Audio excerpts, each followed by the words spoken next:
Sus die, doggers. How you doing, gang? Good to see you. Thanks for tuning in. So here we are in this incredible, I guess you would call it progressive, alternative, sustainable community in the wilds of Cambodia called Nesat Village. Nesat Village. Yep. And Barang. huh? The Khmer call it Barang, which kind of means Western village, even though, yeah. So they're forming this exciting community of people coming together who want to live in harmony and peace in a natural setting with incredible creativity, as you can see behind me. So we're really honored and blessed to have with us today one of the original inhabitants and residents. And so, sir, please tell us who you are and a little bit about yourself and the community. Sure. My name's Mirza. I've been in Cambodia for about 16 years now. I came in 2008, and we kind of originally based in Sihanoukville, where a community kind of came together, which was, I guess, then overshadowed by a Chinese investment coming in, so we all became somewhat of a diaspora, and we all decided to actually try and buy some land and do it all again. So we found this place which was just jungle, and then we came and carved new beginnings out here, and like the rest is history. I guess we're just working on doing everything that we can to create and become a useful attraction, I suppose, to the local area. Getting to know a lot of the local people, giving them jobs, helping with, cleaning up the area, and just general quality of life goodness. So this is definitely an alternative path you're taking to most of humanity. What evolution brought you to this point where you are doing this in your life, would you say? What influenced you in life to get to this point? That's a good question. I think a lot of it was just continuing doing what you're doing, I think, and then eventually, like when we came to the end of our sort of time in Utrecht, it actually seemed like it would have been an entire waste of time had we not done this to sort of crystallize on everything. So, a lot of it is just being out here, experiencing it, learning it, making mistakes as well, obviously, and then just kind of keeping on, and then you end up with something that you would have never expected, which is kind of what's happened here, I guess. And they have a lodge with a pool, and they're recreating Notre Dame here, right? Which will be a brewery. Yeah. It does look very church-like. It's just supposed to be very Gothic, I suppose. So I wanted to bring. Everyone comes to Asia and wants to copy a Zen garden. And I was like, let's bring a bit of old monastical European fucking architecture in here, just for shits and giggles. I'm trying to take it down a little bit more of a fantasy line as opposed to purely like anything religious, things as we are making alcohol inside of it. But, very refreshing to see out here. And he has an incredible wife who, I guess she's busy running she's the empire. She's the absolute soul of everything. She's amazing. And Yes. 2 incredible kids. Sort of the last question I want to ask you is, and I think you've already told us, but we want just to maybe go over it again. What is your passion in life? What gets you up in the morning, and how do you want to express that? Are you or have you in the world? I mean, it's just, I do love my life. I am very blessed. I would not change it for anyone else in the world. I adore it. I don't even like going on holiday. I got to be honest with you. And it is just always exciting to wake up and create something, have a vision, draw it down. A few months later, maybe even years later, it's there, from, I did like the archways over there, doing all of this kind of stuff. It's just, it starts off as an idea. But then larger than that, I suppose, is also kind of realizing how much being here and kind of doing it can allow other people to do it as well. And there's been a couple other people that were with us. Obviously, nothing is built single-handedly. It's obviously a massive collective that, absolutely not one person could ever do by themselves. So there's a bunch of other people involved in it being what it is today. And it's just amazing to see everyone just do their own thing, not without hiccups. There's arguments, there's fights, there's, you know, skirmishes, there's disagreements, but in general, it's just everyone's working together to do something a little bit off. There's no hierarchy as such, so everyone kind of gets to just do what they want to do, and that's incredible. That's better than any soap opera you could ever, you know, see, because you actually have zero idea what crazy crap is going to happen. You know, like, you know, one day someone goes, oh, look what I've built, and they've just blown you out of the water by something crazy that they've done, you know, and yeah, you end up living for that kind of stuff. I'd just like to, Drifty and I have been here a few days and both share, you know, the beautiful energy, how welcome we are, the amazing creative people we've met here, you know, you and your family being an example, how beautifully you've incorporated your family with the Kamar families, and how you're sort of one in community with them. It's just an incredible thing to experience. In fact, Drifty is going to come back and build a driftwood sculpture here. Yeah. And so thank you so much. You heard it here first. Thank you so much for the interview and what Thank you're doing here. You're a blessing in the world, and the energy goes outward and is felt everywhere. And I don't know if you caught it on camera. This guy has Paul Newman eyes. He has amazingly beautiful eyes. So get that on there, Drifty. So thanks so much. Thank you. Guys, hope you had a great time here. It's been amazing. Okay.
Enough colors.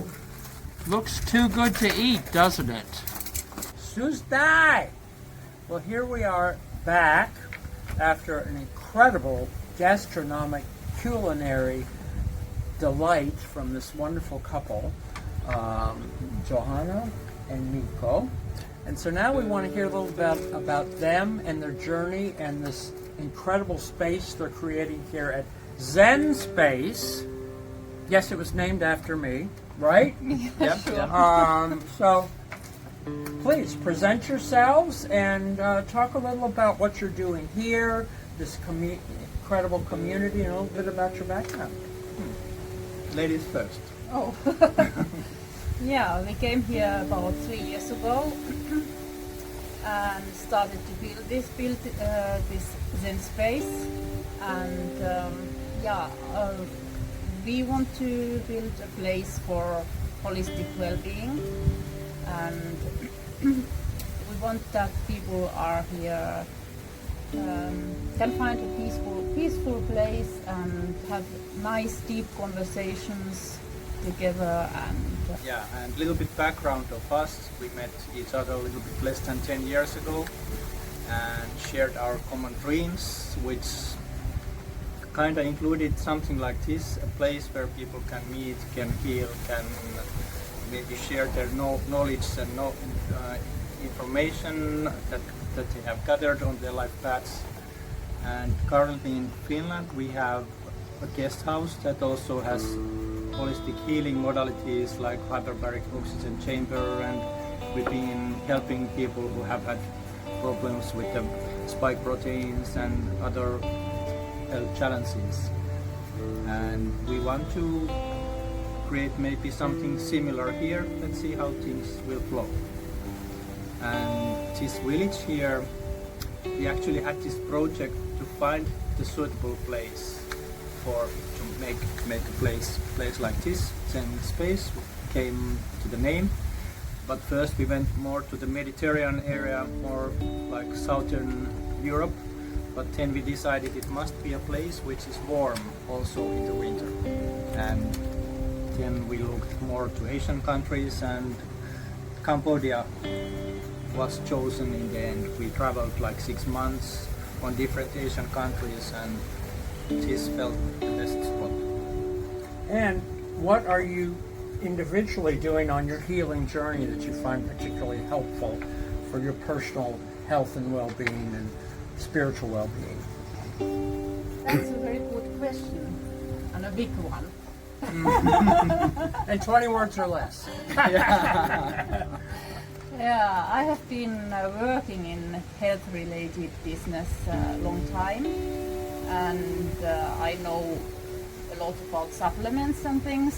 I think this is one, and then of course this hyperbaric oxygen therapy is another. Yeah, and different kinds of mindful practices. Yeah. Nutrition, fasting. Yes, that's part of this similar yeah. thing. Yeah. Yes. Yeah. And we've been taking part of many different practices, many ceremonies on different countries, different lineages of healers, and I feel like all of them have kind of supported at least my own process. But it's hard to say which has done most, because it's different areas of life that, or my own healing process that they have been helping. Yeah. So on a daily basis, what are you doing for maintenance or to deepen your practices? For me, it's to keep the body in a state that's functional, feeling good, that it's not creating problems, so I can also easily go to meditative state, do something that's, let's say, now I do yoga, which is available also here in this village, which is nice, and of course you can do yoga yourself, and that's, I think, is the next stage that I will start doing when I come back here again for the next season. And yogic practices is something that feels good to have implemented in my daily life. Excellent. So you probably answered this question, but I ask everyone, what is your passion in life, your goal, your dream, and how do you want to express it, or how are you expressing it? I think you sort of explained, but would you like to say anything else to that issue? You started this time, I have to think about Okay, it. maybe we go back to where we met each other. So it was a seminar for self-development, and we were instructed, it was about 1,000 people there, and we were instructed to share our dreams with other people. And we started to sharing the dreams to each other, and noticed that we had very similar ideas to have like a place for healing, and people to come together and go deeper, not just shallow, how do you do, goodbye discussions. And that felt something that resonates, and I think we are doing it and living it because you are here. Yeah. Yeah, and even in two places, that was one idea of ours, that we have many places, they can be connected, and now we have to. And anything you can think of drifted, address, or you'd like to ask? Yeah, what does it look like inside a cacao fruit? That's a very nice question. Funny you should ask. Do you want to cut it? Do you know how to cut it? No, I Okay, just stamp it. just cut about 1 centimeter deep here, Okay. not go all the way. I think I can smell it, can I? Oh, it might be your chocolate. Yeah. Sort of went through it, and then you can open it. like this. Yeah. Maybe we cut a little bit more. Okay. Nope. Yep. I go to the gym. I can handle it. Cacao. And here are the cacao beans. Doesn't quite look like your average Hershey's bar, does it?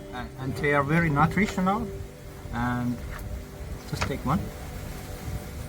And they have this mucousy type of outer layer.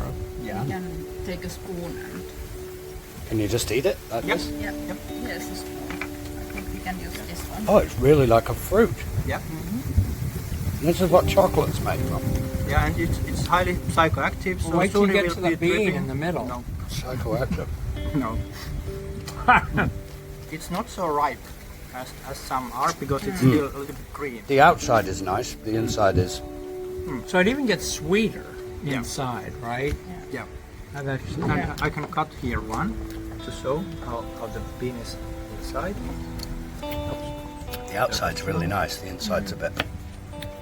So that's the actual cacao inside here. Oh yeah, right. It's still a little bit red. It turns out more brown when it ripens a little bit more.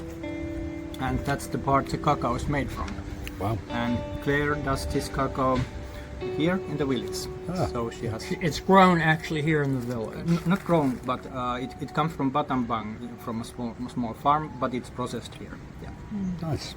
Locally made chocolate. And she If makes, that's not, oh, go ahead. yeah, and she makes also ceremonial grade cacao, and we make do together cacao ceremonies with that cacao. Yeah. We have had several here, and also sometimes in the beach or some other place. Nice. Okay. So I just want to say thank you so much. It's been just such a delight to get to know you two.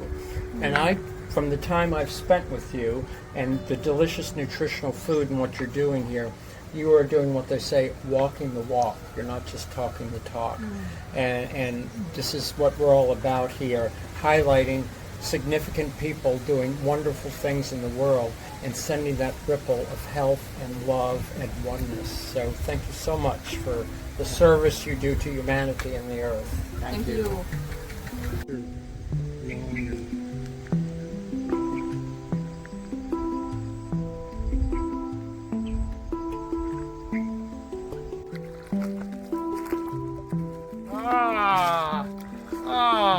Let's get mudded, doggers! Oh boy! Sucks the toxins right out of you. Woohoo! Right? Good for you? Oh my God! I look so good in mud. I think mud is one of my power colors. You know, we have power colors that we wear, and I think mud is one of it. Oh yeah. You know, a lot of people pay big bucks to get mudded at spas. So on this channel, we're doing budget traveling, and this is as budget as it gets. Free mud in this beautiful lagoon. Amazing. And we're making all our wonderful new friends here, our Kumar friends. Say hi to the camera. Hi. Okay. I think you need more on your face, Zen Dog. More on my face. Yeah. Okay. There we go.